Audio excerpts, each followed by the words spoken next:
They say every cyclist needs a floor pump sa kanilang bahay. Kung ikaw ay isang bike owner na mini-maintain ang bike, linis, upgrade, ayos, you need a floor pump. Hindi lang kasi dahil hindi ka na mahirapan pang mag-pump ng tires mo kung tinatanggal mo siya. Mapump mo kasi ang tires sa tamang PSI. Big deal ito kasi once underflated ang tires mo, mas maging less efficient ang pedal mo. Nagre-create kasi ng rolling resistance kapag naging wider ang contact ng tires mo sa kalsada. So sinasayang mo ang power mo, naging slower ka, mas maging mabilis din mapudpud ang tires mo, may high risk na ma-flatan ka, at maging poor ang handling ng bike mo. So kailangan mo ito.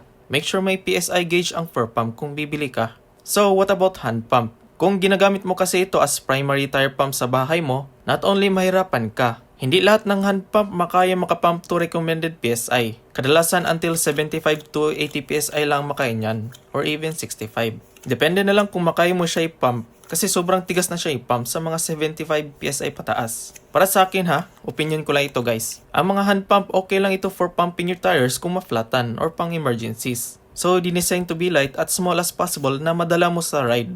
Pero yung floor pump okay lang siguro na bibili ka once may hand pump ka na. Sa personal experience ko as a broke at pobreng cyclist, syempre mas uunahin ko pang hand pump. Kasi magagamit ko anytime, anywhere siya. Naranasan ko na ito sa Japan nung nagka-bike ako. Mas inuna ko talaga ang hand pump kasi wala akong pera. So hindi talaga natin maiwasan na magagamit natin ang hand pump sa simula as our primary tire pump sa bahay. Kung may enough pera ka na pwede mong sunugin at complete ka na sa gears mo, time na siguro para bumili ng floor pump. Mabibili mo itong floor pump sa Yellow Basket, so go ahead and check it out.